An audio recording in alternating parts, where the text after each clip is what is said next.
Čau, mīlīši! Ko es vēlos jums parādīt, pastāstīt, ka esmu jau pagājušo nedēļu iesākusi kārtot savu jauno koferi, un nemaz tik viegli tas nav, kā jums šķiet.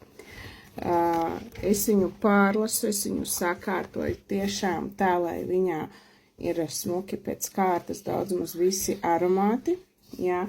Es izlieku arī otrā koferītī šos te aromātus, jā. Tātad, mīļie cilvēciņi, ja jūs vēl neesat atraduši savu īstu aromātu, piesakaties uz maniem koferīšiem, jā.